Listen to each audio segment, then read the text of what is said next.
Antes de você assentar-se, eu queria que você abrisse a vossa Bíblia no livro de Juízes, capítulo 4. Juízes, capítulo 4.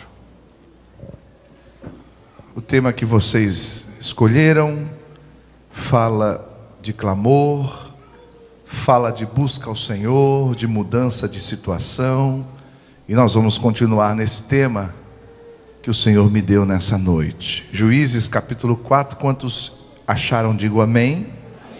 Diz assim a palavra do Senhor: porém os filhos de Israel tornaram a fazer o que parecia mal aos olhos do Senhor, depois de falecer Eude, e vendeu-os o Senhor em mão de Jabim, rei de Canaã, que reinava em Azor, e Sísera era o capitão do seu exército, o qual então habitava em Arosete dos gentios.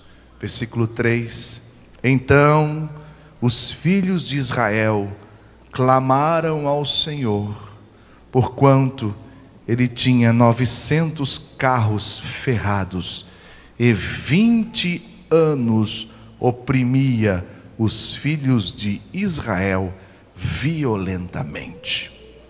Podeis tomar assento. É um prazer, mais uma vez, muito obrigado ao pastor Simão, ao corpo de obreiros dessa igreja, por ter convidado nós. É um prazer as irmãs de terem lembrado de nós. Estamos felizes, como disse a mamãe, ontem serviram um manjar, que nem Salomão em toda a sua riqueza comeu tão bem como nós comemos ontem.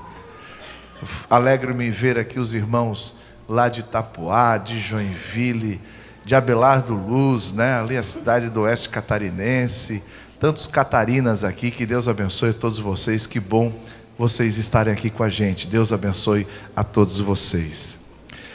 Antes de falar a palavra, eu queria só dizer que a mamãe falou, nós somos criados no culto doméstico, e os irmãos de Barra Velha também, né? Nossa, já tive ali no lançamento do CD dela. Deus abençoe a todos vocês. A mamãe nos criou no culto doméstico. O papai viajava de segunda a sexta e chegava só sábado e domingo, e a mãe então fazia o culto doméstico.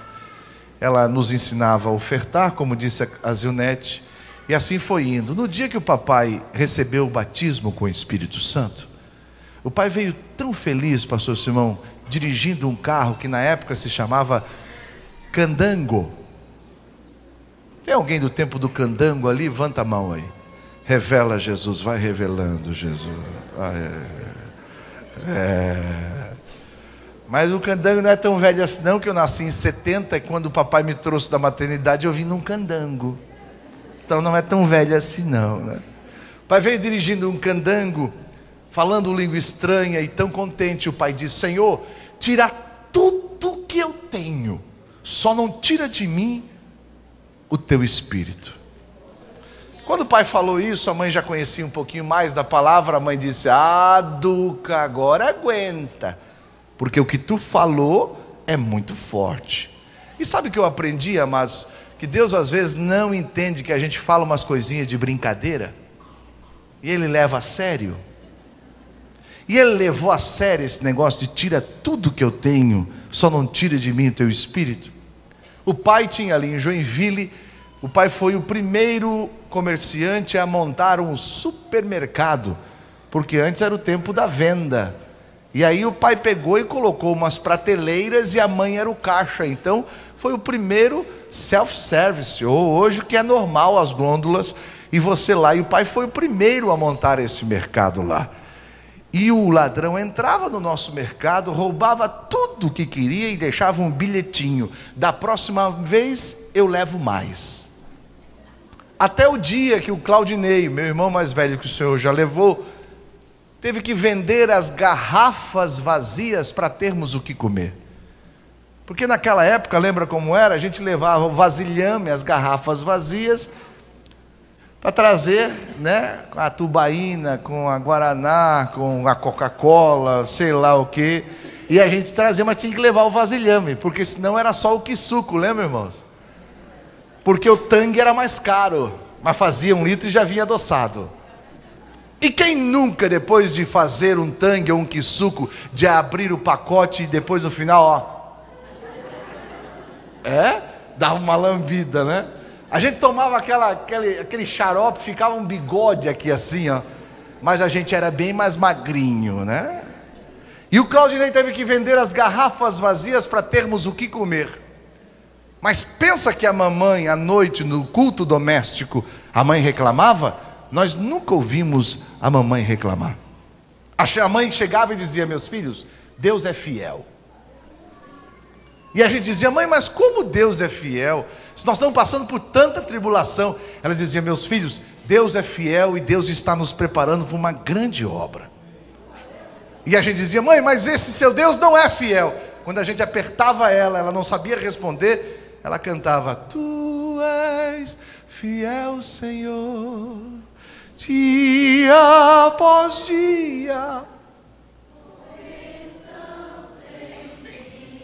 tua mercê, tua mercê me sustenta e me guarda. Tu és fiel, Senhor, fiel a mim.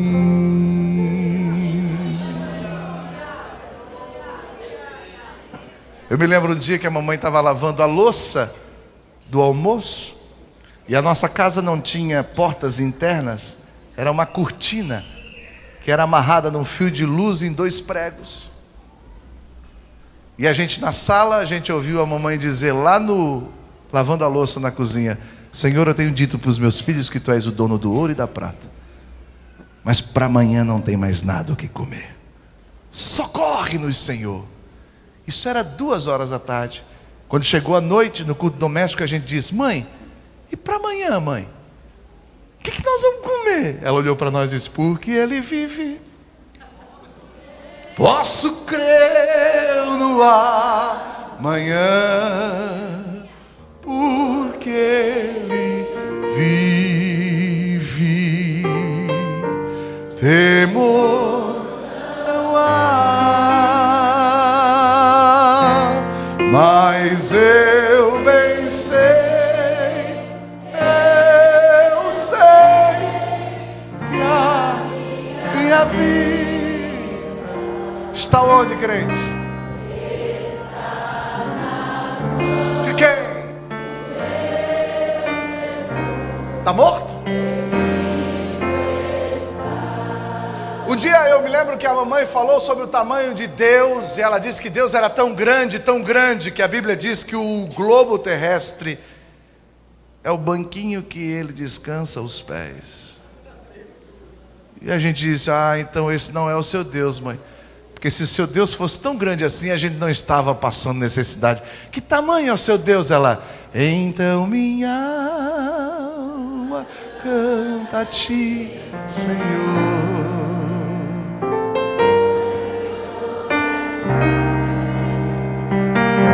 Grandioso és tu.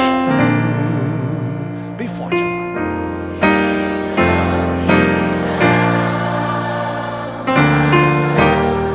Ti, Senhor,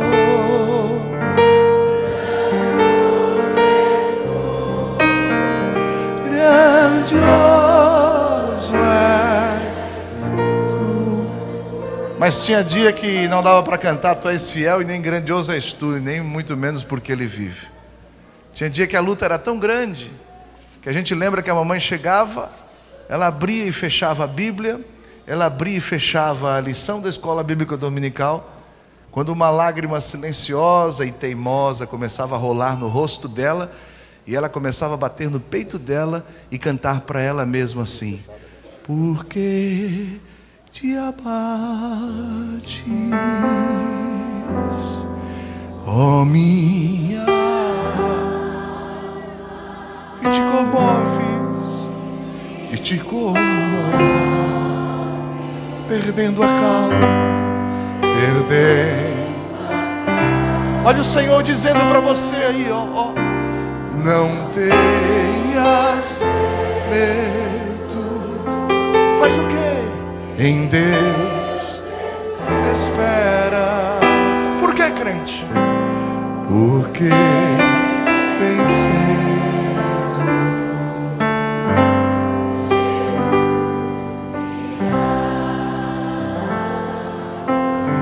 O que vocês veem hoje aqui é milagre de Deus. E eu vim aqui nessa noite só para dizer: calma, Deus está no comando. Ele não chegou nem antes e nem depois, Ele vai chegar na hora certa. Esses hinos são tão belos, né? Eu sou de formação acadêmica e profissional, de profissão, jornalista. E jornalista vai buscar histórias. E eu fui e fiquei com vontade de gravar um CD com os hinos da harpa, esses hinos que a gente cantava no culto doméstico. Mas daí me deu vontade, pastor Simão, de saber a história de cada hino. Ele tem história fantástica. Quando eu dei a relação para a mãe dos hinos, teve um hino que a mãe disse: não, não, não, não, não. Ela faz: não, não, não, não. Esse aqui eu não gosto. Por quê, mãe? Esse daqui não gosto. Aí eu contei a história para ela. Era uma mulher chamada Sarah Flowers. Ela morreu aos 42 anos, vítima de tuberculose. E antes dela morrer, naquela época, 1817, os homens não faziam poesias. Aliás, as mulheres não faziam poesias, só os homens faziam poesias. E o pastor da igreja da irmã Sara decidiu quebrar esse protocolo e disse para a irmã Sara: eu vou pregar domingo sobre a fuga de Jacó, que teve um sonho da escada, que os anjos subiam e desciam, e que ele fez um voto. Vai lá, ora a Deus e vê se Deus te dá um hino para você cantar domingo, logo depois da mensagem. Ela foi para casa, leu aquela história, ficou tão impressionada com aquela história e se sentiu impelida por Deus. E sabe qual é o hino que ela fez? Mais perto quero estar, meu Deus, de ti.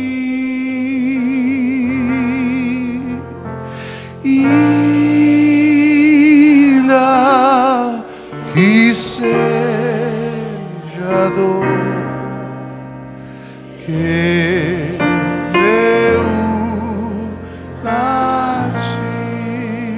É por isso que agora eu entendo porque que tem uma estrofe que diz assim, ó: Ei, Betel, Sará, porque o nome da cidade era Luz. Depois do voto dele, ele mudou o nome de Luz para Betel. Mas a história mais fantástica é de um rapaz que se chama Charles Converse. Ele nasceu em 1814, na Irlanda. Ele fazia faculdade e conheceu uma moça na faculdade. E os dois começaram a namorar e noivaram. Marcaram o dia do casamento para depois da formatura. Se formaram e quando chegou na semana do casamento, a noiva morreu afogada. Joseph ficou extremamente decepcionado com a vida, mudou-se da Irlanda para o Canadá e quando chegou no Canadá, ele começou a trabalhar na casa de um general. Conheceu outra moça, namoraram, marcaram o dia do casamento. E um dia antes do casamento, a moça repentinamente também morreu. Joseph decidiu se matar. E quando ele estava para se matar, ele conheceu um amigo. E esse amigo foi o suporte dele. Esse amigo esteve com ele o tempo todo. Passa a vida. Um dia Joseph descobre que está com câncer. E quando já está em câncer, na fase terminal, ele recebe uma carta da mãe dele que ainda morava na Irlanda, dizendo: meu filho, eu não tenho mais amigos, eu estou só. Todos os meus amigos me abandonaram. Só sobrou você. Eu queria ver-te antes de morrer. Joseph não tinha mais forças para atravessar o oceano e chegar até a Irlanda. Foi quando ele lembrou do amigo que ele conheceu quando estava para se matar.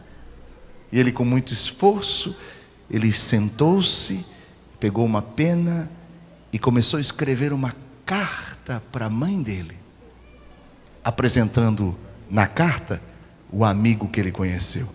E sabe qual foi a carta que ele escreveu? Quão bondoso amigo é Cristo, carregou com a nossa dor e nos manda que levemos os cuidados ao Senhor. Você sabia que esse hino era a carta de um filho para a mãe? Tem histórias tão fantásticas que vale a pena você conhecer um pouquinho dessa riqueza dos hinos que a gente canta e que estão, pastor Simão, na nossa harpa cristã. Quantos podem dar glória a Deus? Tem esse CD ali, mãe? Tem. Esse CD a gente tem ali, e a gente, antes de cantar os hinos, a gente conta as histórias do hino. Está muito bonito. Você pode levar. Amém? Isso foi só a entrada. Sirva-se, vem o prato principal. Se o meu povo, que se chama pelo meu nome, se humilhar e orar e buscar a minha face, então eu sararei a terra. A gente ontem falou um pouquinho sobre terra. Quantos estavam aqui ontem? Quantos louvam a Deus pela palavra de ontem? Hoje eu estava orando e Deus me deu essa palavra. Aqui também nessa história de Juízes 4, ela fala também de uma ação e reação. Ação, o povo abandona Deus. A reação qual é? Deus se afasta. Nós lemos lá que abandonaram os preceitos de Deus com a morte de Eude, e Deus vendeu a Israel a Jabim. E por 20 anos eles sofreram nas mãos do exército inimigo. 20 anos. Nós lemos também que a força do inimigo, a força do exército inimigo, estava em 900 carros ferrados. O que significa carros ferrados, Kennedy? Carros ferrados, se fosse nos dias de hoje, era um canhão de guerra. Porque naquela época, os carros tinha tração animal, e o carro ferrado era uma carroça, toda de ferro, e que na roda tinham lanças, que era para quando o animal, o cavalo do exército oponente tentasse derrubar a carroça, as patas do cavalo eram quebradas com aquelas lanças que tinham nas rodas. Eram carros pesadíssimos, mas as rodas eram finas, de ferro. Esses carros era a força do exército inimigo que estava fazendo o povo refém. Quando o povo de Israel abandonou os princípios de Deus, Deus entregou eles, Deus já não deu mais estratégia, eles começaram a perder. Vou abrir uma aspas aqui, ou um parêntese. Já viu que você começou a se afastar de Deus e a coisa começou a piorar? Hã? E você diz assim: Senhor, mas tem que me ajudar. Como é que Deus vai te ajudar se tu não quer nada com Ele, meu camarada? Acho que Deus vai te ajudar, tu sendo todo errado, e não vai ajudar alguém que está servindo Ele fiel? Quer mamar deitado? Deus só vai ter compromisso contigo quando tu tiver compromisso com Ele. Sabe o que é a fidelidade de Deus? É uma apólice de seguro. Sabe o que é apólice de seguro? Temos algum corretor aqui de seguro aqui? Apólice de seguro é o seguinte: você vai, eu quero segurar o meu carro, eu vou lá, pago, eu tenho durante um tempo, a maioria das vezes é 1 ano, meu carro coberto. Ali na apólice está escrito se bater, se dá acidente, se tem franquia, se não tem franquia, se tem um carro novo, se não tem, eu estou coberto com uma apólice. Esses dias eu falei para um rapaz assim: rapaz, teu carro está lá, está aberto lá. Ele disse: não tem importância, seguro paga. E por quê? A confiança dele está no seguro. Por quê? Porque ele está em dia.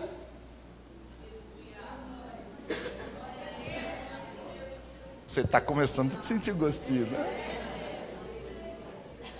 Já viu que quando vence o seguro, no outro dia a gente bate? Já viu que quando vence o seguro, no outro dia roubam o carro? E o cara diz assim: rapaz do céu, bateram no meu carro, tem seguro? Venceu sexta-feira e eu não renovei. Aí você vai lá na corretora e diz assim: amigo, eu sou cliente teu aqui há 10 anos. Meu seguro venceu, dá um jeito aí, o que ele vai dizer? Não está vendido. Quer a bênção de Deus? Quer a pólice de Jeová sobre a tua vida? Quantos querem? Qual é o segredo? Ser fiel. Não tem corretor que dá o jeitinho.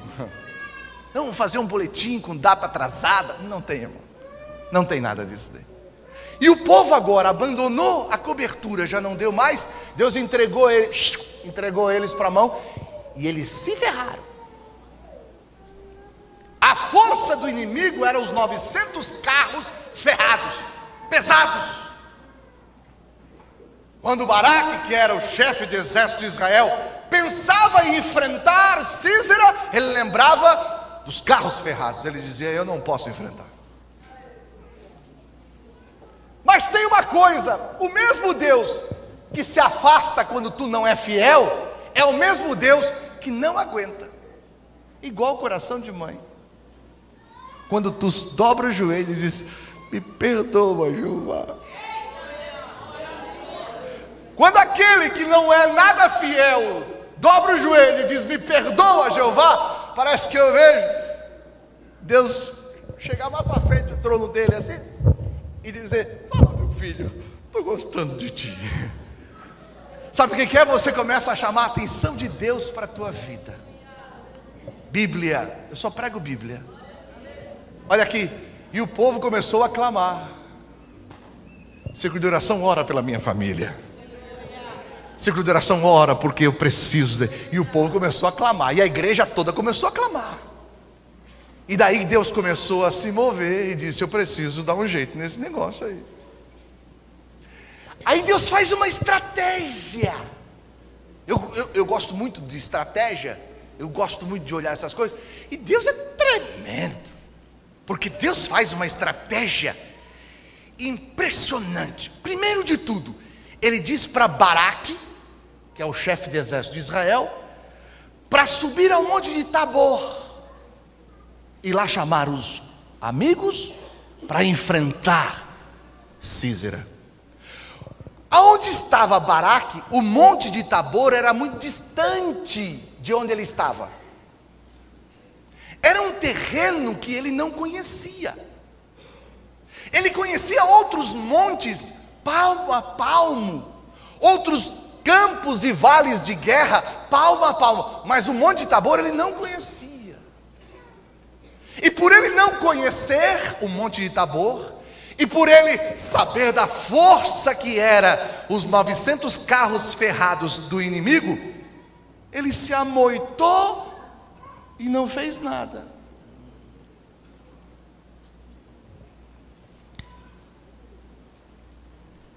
O problema é que ele não queria sair da zona de conforto.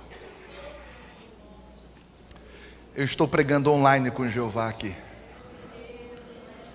e Deus acaba de me mandar uma mensagem. Segura lá. Você está com medo de sair da tua zona de conforto.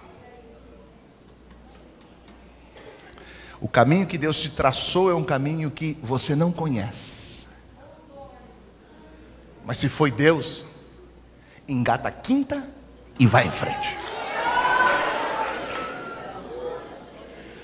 Aí Deus pegou uma menina que ela conheceu no Facebook, um rapaz que não era da tribo dela, um queneu. Aí ela mudou o status no Facebook, namorando sério. O dia que ela publicou a foto do namorado dela, pensa na fofocaiada que deu. Que não tem no Facebook, né? Não. Mas você fica olhando, né? Todo mundo: meu Deus, Não tem moço em Israel, vai casar com um queneu. O pau comeu. Fizeram uma hashtag, fora queneu.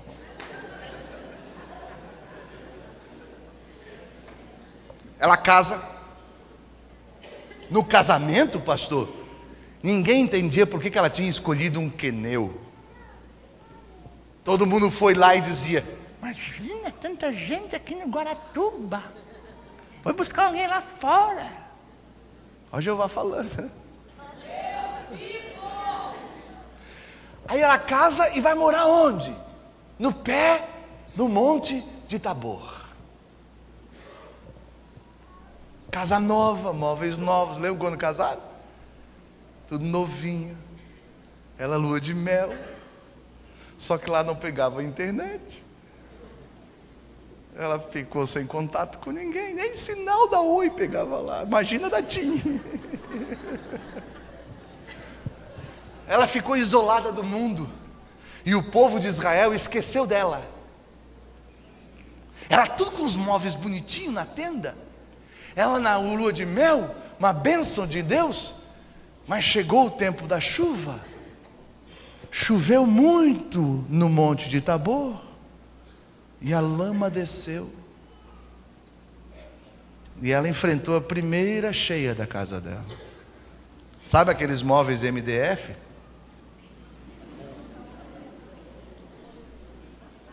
As portas já não fechavam mais. Aquele plásticozinho que colocam assim para fechar, já soltou tudo. A fórmica já começou. E ela lá limpar o barro de dentro da tenda. E ela começou a reclamar. Dizer: Senhor, por que tu me trouxe para cá? Nem internet eu tenho aqui. O povo me esqueceu, eu estou aqui abeirado aí, Senhor, cheio de lama. Essa lama danada que desce do Tabor, um monte nojento, olha aí.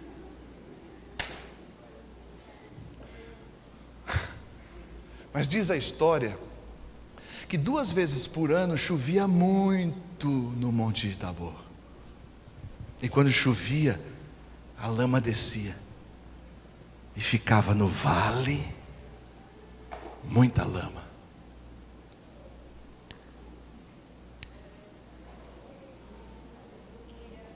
Captou a mensagem?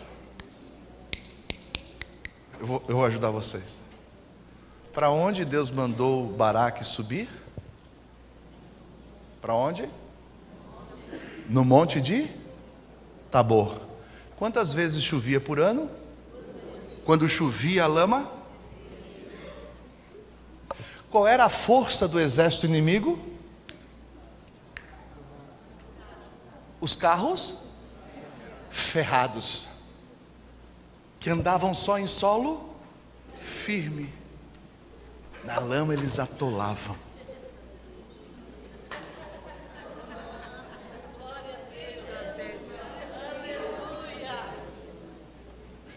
Eu vou dizer uma coisa aqui. Você vai sair hoje daqui agradecendo a Deus pela lama que está na tua vida. Porque você vai entender que essa lama é Deus mandou para anular, aniquilar a força do inimigo. Isso é palavra profética. A força estava nos carros. Mas o pior é que Baraque não queria subir ao Monte de Tabor. Por quê? Porque ele não conhecia o monte. Ele dizia: eu quero ir para outro monte, para um lugar que eu conheça. Esse eu não conheço. Sabe o que eu vejo, irmãos? Às vezes nós orando e pedindo para Deus uma solução, mas a gente quer traçar a solução. E Deus dá um outro caminho e a gente diz: não, por esse caminho não, Senhor. Você tem uma via expressa aqui. Como é que é essa via aqui que vai agora aqui? Que sai lá no trevo lá? Fizeram agora aqui o anel viário? Paraná. Você tem a via Paraná aqui, por que eu vou lá pela litorânea e tem um monte de bulombada? Um monte de curva. Eu vou pegar aqui. Irmão, pelo amor de Deus, se tu pediu para Deus te dar uma solução, não contesta o plano dele. Fica calado. Você está irritando Jeová. E Deus me trouxe aqui para um final de congresso do ciclo de oração para dizer: para quieto, ora e não xinga mais Deus. Seu reclamão.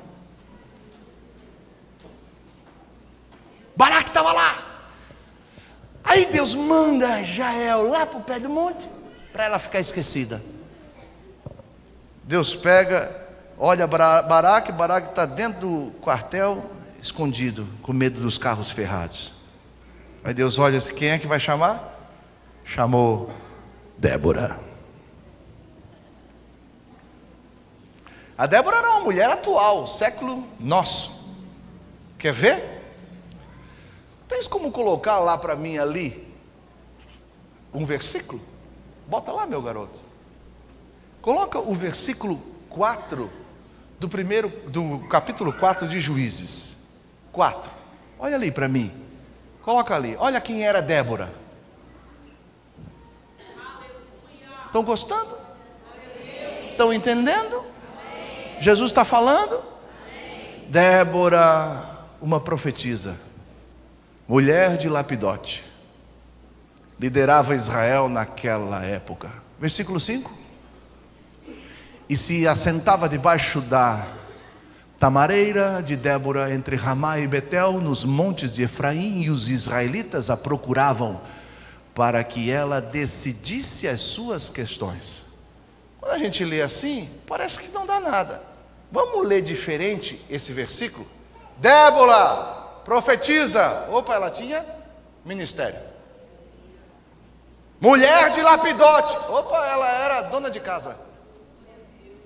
Julgava Israel naquela época. Opa, ela trabalhava fora. E os outros vinham a ela para tirar conselho. Ela fazia voluntariado. E você está reclamando do quê? Que ainda por esses dias você diz, Senhor, eu vou pedir lá para o pastor Simão para entregar, porque eu não consigo mais. Deus te diz assim, vai ter com a Débora, que era dona de casa, trabalhava fora, era profetisa e ainda ajudava os outros.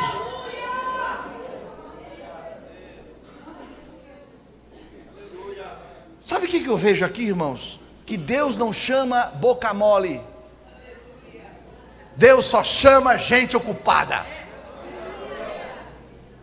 Quer ver? Deus coloca algo no teu coração e você diz, ai Senhor, lá no ciclo de oração tem tanta irmã que não faz nada, eu tenho que fazer tudo eu. Se você está nessa situação, eu tenho uma coisa para te dizer, Deus gosta do teu trabalho. Agora, se você faz tempo que não sente nada no coração em fazer para a obra de Deus, irmão, abre o olho, porque tu está na lista de demissão.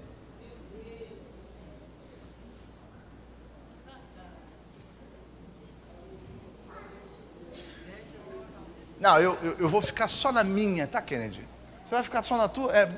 Deus acha que não gosta de mim. Não é que Deus não gosta de ti. É que você não está aparecendo para Ele.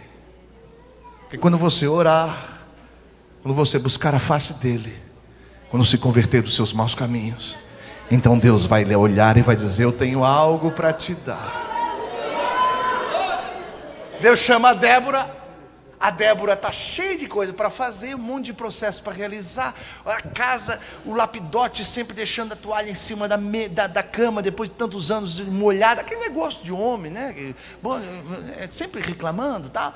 E daí vai e tal. E Deus diz assim, vai lá e fala com Baraque. O que me chama a atenção é que a Débora chegou para falar com Baraque, não com a carteira de profetisa, aliás, com a carteira de juíza, porque ordem judicial não se discute, se cumpre. Ela não chegou com a carteira de dona de casa, porque senão ela não conseguia entrar e falar com o general de guerra.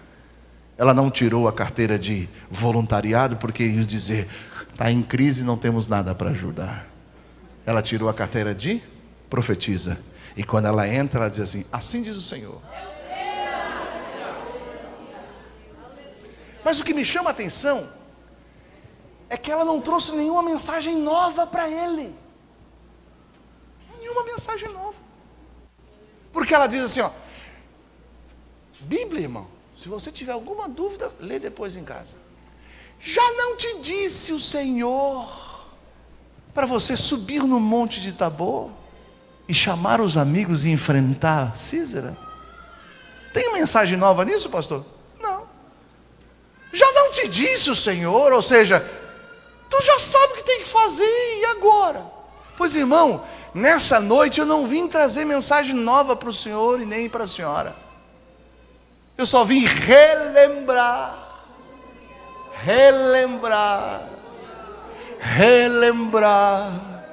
trazer de volta à memória que as promessas que Deus tem na tua vida ainda estão em pé.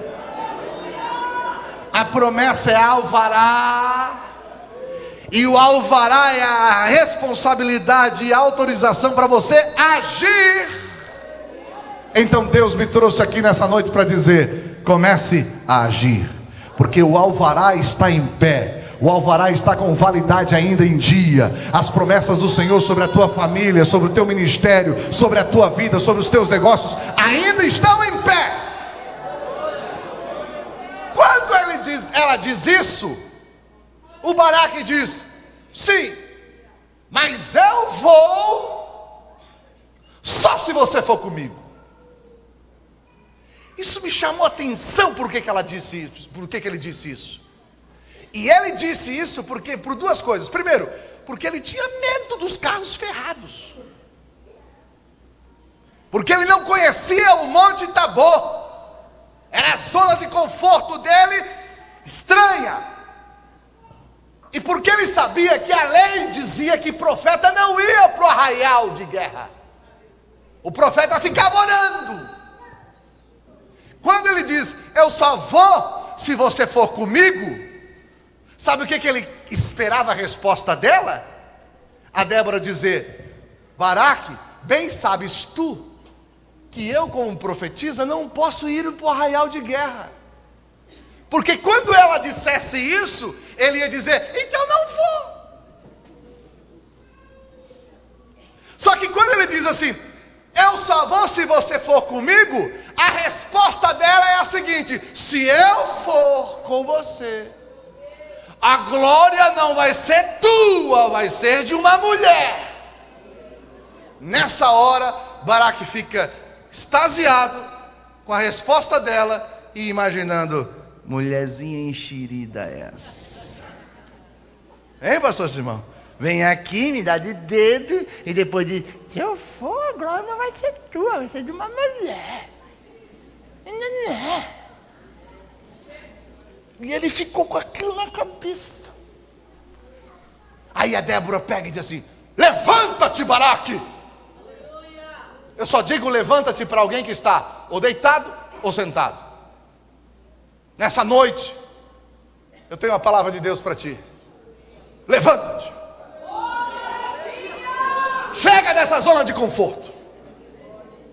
Deus tem algo extraordinário para a tua vida, em algo desconhecido. Mas o GPS vai ser de Jeová. Ele vai enfrentar e mostrar para você previamente as curvas, as descidas, os radares do inimigo. E sabe por quê? Porque ele está contigo. Levanta-te, Baraque, vai. Levantou-se Baraque, foi. Quando chegou no Monte Tabor, Baraque sentou de novo. Sabe o que eu vejo aqui? Que Deus conhece as nossas virtudes e os nossos defeitos. Ele conhecia o defeito de Baraque. Baraque era igual carro a álcool, aqueles primeiros que saíram no inverno, como era difícil de fazer pegar. Lembra aqueles Corcel 2, aqueles Voyage, aquelas Brasília, que no manual do proprietário dizia: aperte a borracha que está no lado esquerdo 2 vezes. Não aperte mais porque afoga. Aí você apertava.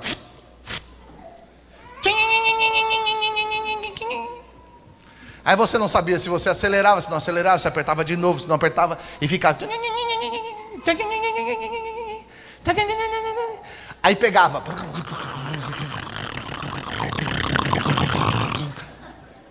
E se você acelerasse, apagava. Era assim ou não é? Quantos passaram por essa tribulação? Oh, Jesus. Aí você dizia o quê? Deixa eu esquentar primeiro. Por quê? Depois de esquentar, ninguém para. O Baraque era assim, ruim de pegar, mas depois que esquentava, Deus sabia que o defeito de Baraque era no pegar, mas a virtude era no segurar a espada. A virtude da Débora era encorajar, mas o defeito, ela não sabia mexer na espada. Duas coisas. Primeiro, Deus sabe teu defeito. Deus sabe. Mas Ele conhece as tuas virtudes. É por isso que às vezes o marido é molão e a mulher...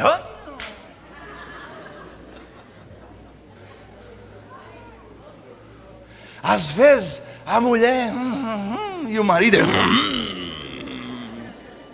Irmão, não reclama, irmão. Já pensou se botasse no lado de um mole e outro mole? Já pensou se colocasse de um lado um ligeiro, outro ligeiro? Então não reclama mais, porque foi o melhor que Deus te deu. Chega lá, o Baraque relaxa de novo, a Débora de novo. Levanta-te, Baraque! Deus é contigo, Baraque! E o Baraque... E elas orando no ciclo de oração lá. A Débora mandou um WhatsApp para o grupo de ciclo de oração das irmãs lá e disse assim: ajuda, porque o Baraque está ruim de pegar. Eu sei que aqui em Guaratuba não tem Baraque, amém? Meu Deus. Vou perguntar de novo.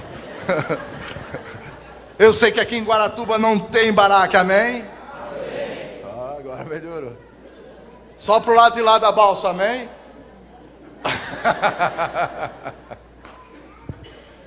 O Baraque levantou, esquentou, pegou a espada e matou todo mundo. Matou todo mundo. E a Débora no lado, vai, taca-lhe o pau, Baraque. Irmão, você tem que ser assim no lado do teu marido, irmão. Olha o Jeová falando, né? Irmão, você tem que ser assim no lado da tua esposa. Você, ela dá lá, estou contigo em oração. Vamos lá, vamos lutar pela nossa família. Vamos dobrar o joelho, vamos fazer, vamos lá, vamos. E quando matou todo mundo, tinha uma coisa na lei. A lei dizia que se não matasse o general de guerra, não era vitória. Aí o que é que aconteceu? Coloca o versículo 15 para mim. Ali, do capítulo 4 mesmo. Coloca o versículo 15, deixa eu ver como é que está essa versão da NVI. Versículo 15 diz assim, ó: diante do avanço de Baraque, o Senhor derrotou Sísera e todos os seus carros de guerra. Por quê? Por que os carros de guerra foram derrotados? Por causa que a Jael reclamava.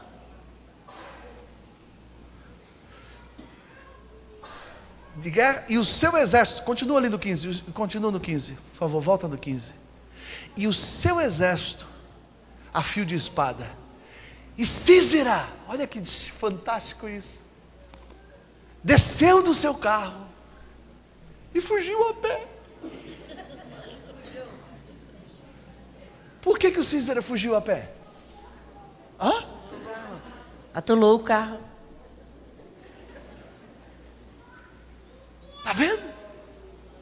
Por que Deus mandou para o Monte Tabor? Não era a zona de conforto de Baraque, mas era a estratégia de Deus para anular a força do inimigo. Quero que você entenda nessa noite. Eu não estou preocupado se você vai dar glória a Deus ou não. Não, eu quero que você entenda, meu irmão, que a lama que você está reclamando é a estratégia de Deus para anular a força do teu inimigo. Se eu estou em fuga, por que eu tenho que descer do carro para correr? É porque aquilo que poderia me fazer mais ágil não anda. Deus mudou a história de Israel com essa estratégia. E ele foge a pé E a primeira casa que ele encontra, quem é? Tem uma mulher lá na frente. E o Sísera, apavorado, porque anulou as forças. Agora ele tem que correr para não dar a vitória para Baraque. Ele diz: és tu a mulher, a nora do meu amigo Queneu? Sou eu. O meu povo tem amizade com o teu povo. Aí é Jael: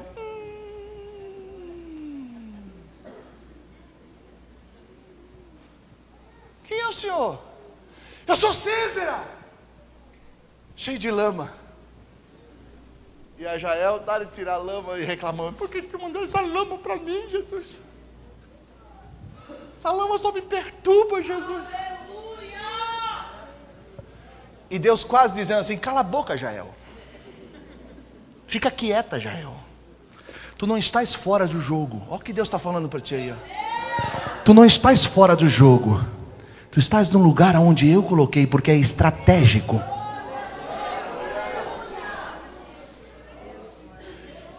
Pode entrar. A Jael louca para dar o testemunho já no ciclo de oração, que Deus tinha mandado o inimigo na porta da casa dela. Mas a Jael lembrou-se que tem que ter postura. Que eu só posso dar glória a Deus e dar testemunho depois da minha bênção. Então a Jael: pode entrar. Tens água? Ela dá leite. A Bíblia diz que ela deu um odre de leite cheio. E ele tomou o leite.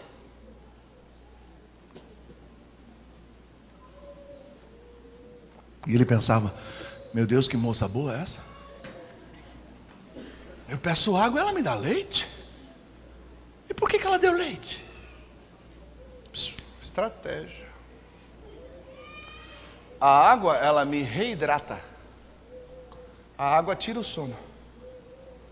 O leite, as proteínas que tem, o meu estômago entende que eu me alimentei.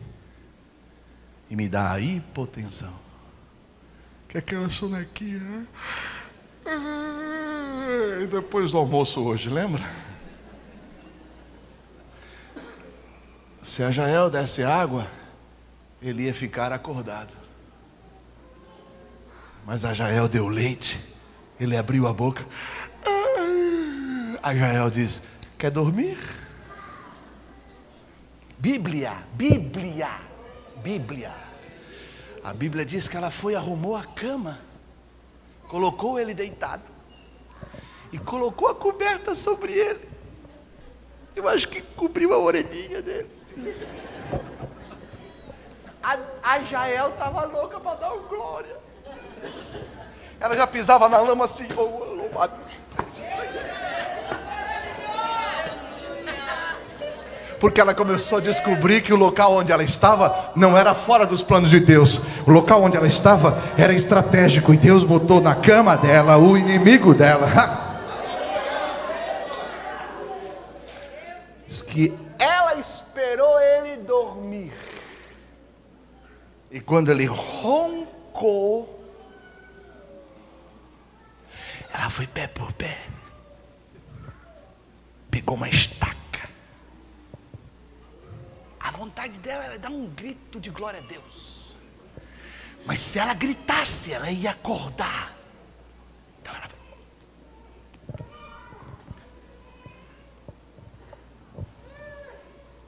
pá!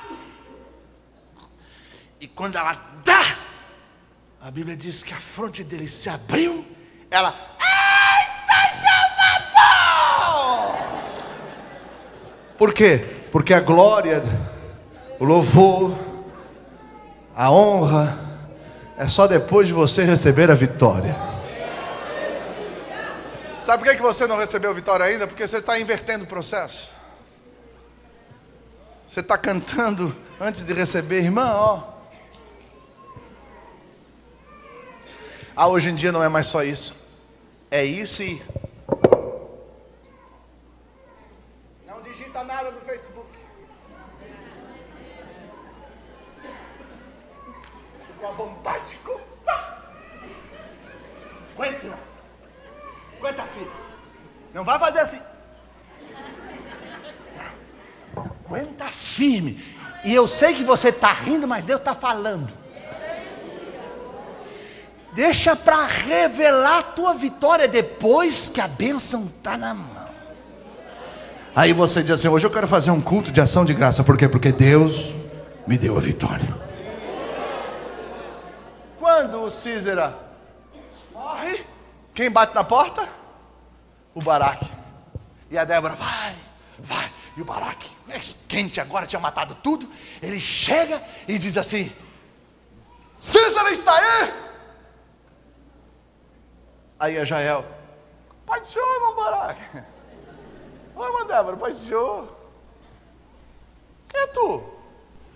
Sou Jael. Não me diz que tu é aquela uma que casou com Queneu. Aham. Tu veio morar nesse cafundó? Aham. Que sempre tem lama? Aham. E tu não está triste? Olha, eu estava triste, mas hoje... Abre a porta. Eles entraram, e quando chega, está Císera morto.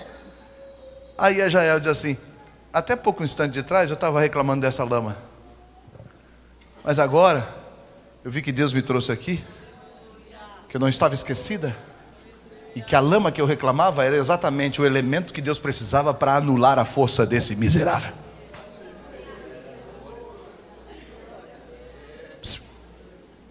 Para de reclamar. Para de reclamar da lama. Isso que você está reclamando é o elemento que Deus escolheu para trabalhar na tua vida e anular a força do inimigo. E quando ela viu, o Baraque disse para Débora: Débora, eu preciso te pedir perdão. Por quê? Lembra quando tu fosse lá no meu escritório? Lembra que tu dissesse para mim? Lembro. Se eu fosse contigo, a glória não seria tua, e sim seria de uma mulher. Lembro. Pois é, eu pensei que era tu, Débora, mas eu nunca ia imaginar que essa guriazinha aqui, ó, filha de peixeiro lá de Guaratuba, isso aqui, ó, ninguém dava nada por ela. Todo mundo olhava para ela e ninguém dava nada para ela. Quem diria que ela ia matar o Císera? Irmão, é o que os outros vão falar de ti. Eles vão olhar e dizer: não é possível. Eu vou falar assim: não é possível, Jesus. Não é possível que Deus tinha algo tão extraordinário para ti. Tu não é aquele, sou eu. Eles olham para mim hoje assim: tu não é aquele alemãozinho de carçãozinho de cinta ali, de elástico aqui, filho de missionário. Eu digo: sou eu. Sou eu. Mas quem te viu, quem te vê, né? Pois é por Jeová que me colocou. É Jeová que faz as coisas. É dele, por ele, para ele são todas as coisas. Eu quero, em nome de Jesus, te dizer uma coisa. Eu quero que essa palavra caia como semente no teu coração. Que você tome posse dela. E a partir de hoje você começa a agradecer a Deus pela lama. Você tem coragem? Se você tem coragem de agradecer a Deus pela lama, fique de pé. Só quem tem coragem.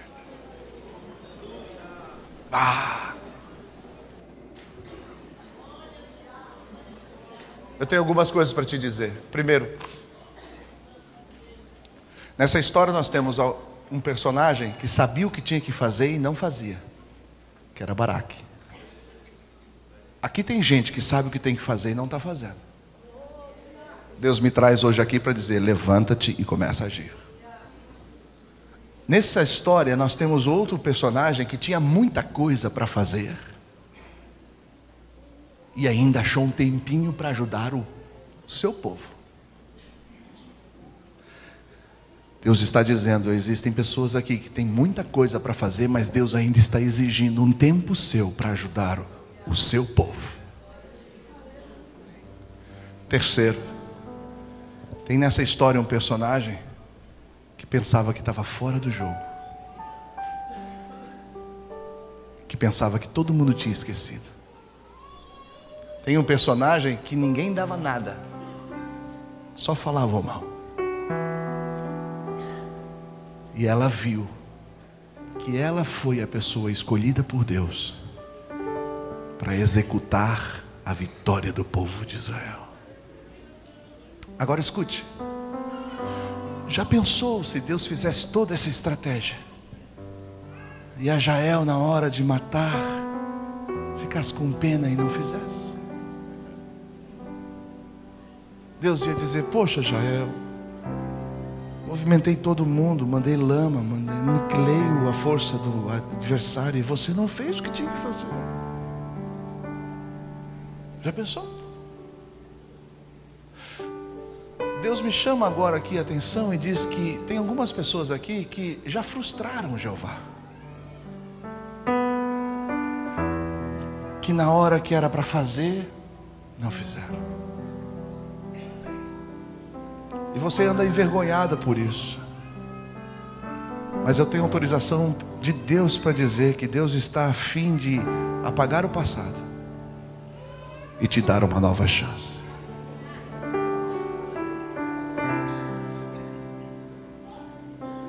E quando chegar de novo na tua mão para fazer, você não vai errar.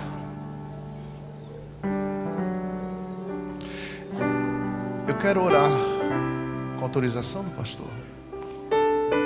Mas antes eu quero fazer uma pergunta. Há alguém aqui nessa noite que sentiu-se impelido por Deus nessa mensagem e está sentindo uma coisa boa e percebeu que Deus só vai ter compromisso contigo quando tu tiver compromisso com Ele, e você quer entregar a sua vida para Jesus, aceitando como único e suficiente Salvador?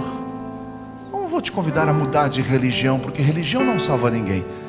Eu quero te perguntar se você quer aceitar a Jesus e entregar a tua vida como seu Salvador. Só levante uma mão para eu saber se há alguém. Há alguém? Eu não conheço todos. Há alguém? Há alguém? Sabe quem é? É você. Está com o coração disparado agora, parece que vai saltar pela boca. É Deus dizendo: deixa eu entrar, deixa eu resolver os teus problemas aí. Há alguém? Só levante a mão, só para eu saber se há alguém. Há alguém? Alguém que quer voltar para Jesus? Lá atrás perdeu e agora não vem. Há alguém? Só levante a mão. Alguém? Vou fazer o segundo convite. Com quem Deus falou nessa noite e quer receber uma oração? Eu quero te convidar a você vir aqui à frente, que você vai ser abençoado por Deus. Amém. Deus tem algo muito forte para ti. Deus vai lá na tua família. Não reclama mais da lama. É o elemento que Deus está usando para te fazer o milagre. Tu és fiel, Senhor. Eu sei que tu és fiel.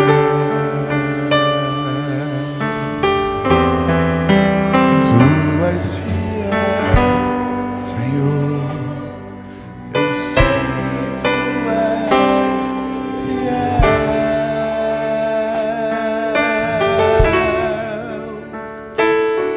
E ainda que eu não mereça, permaneces assim,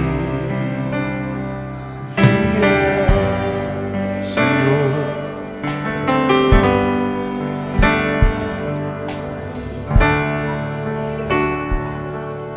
Deus tem algo grande para ti. Ele tem algo grande para ti. Não adianta fugir. Os planos de Deus sobre a tua vida, eles estão em validade ainda. Eu quero orar por ti. Quando você entrou naquela porta, Deus me disse: esse é um filho querido. E se tu me permitir, eu queria que tu viesse aqui na frente, que eu quero orar abraçado contigo.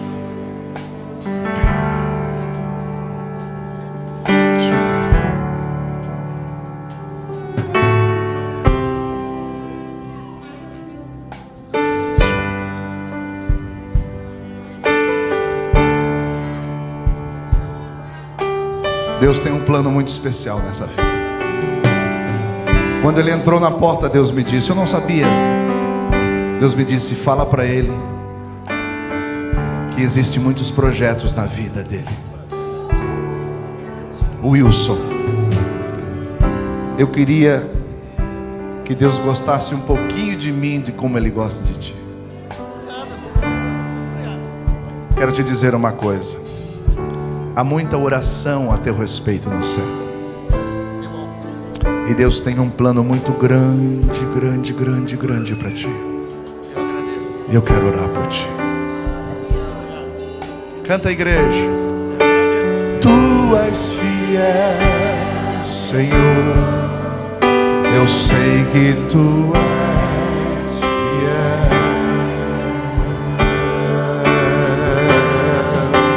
Tu és fiel, Senhor.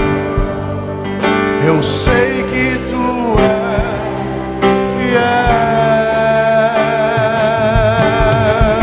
E ainda que eu não mereça, permaneces assim, fiel, Senhor, meu Deus, fiel a mim.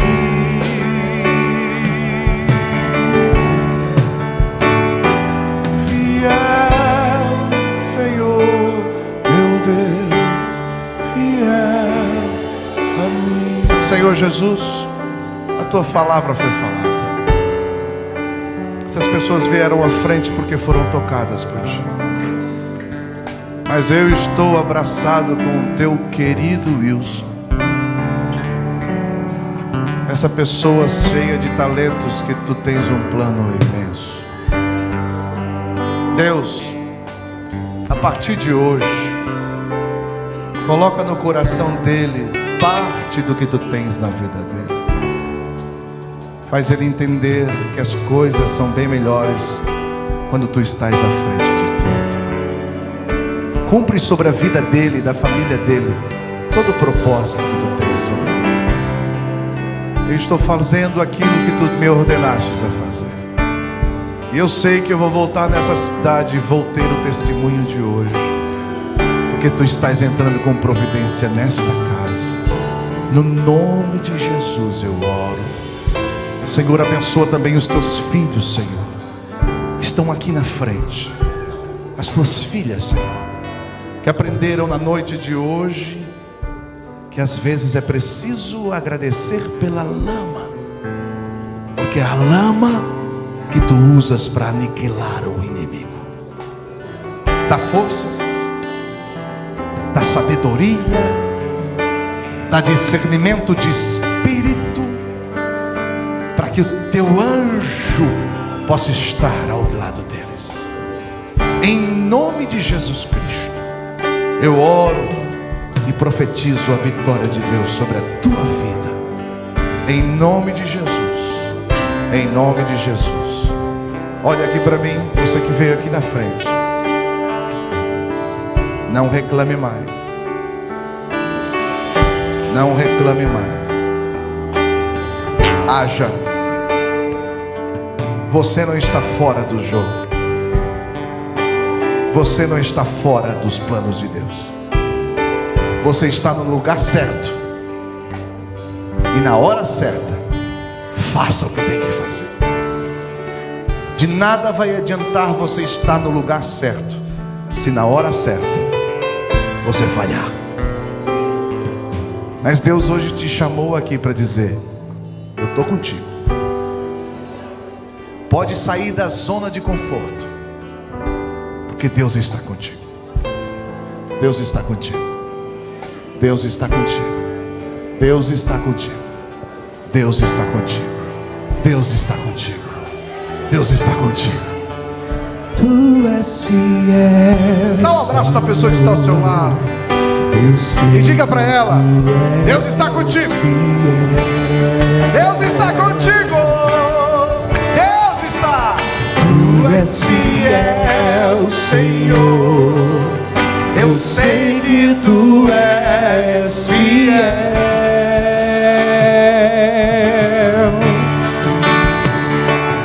E ainda que eu não mereça, permaneces assim, fiel, Senhor, meu Deus, fiel a mim.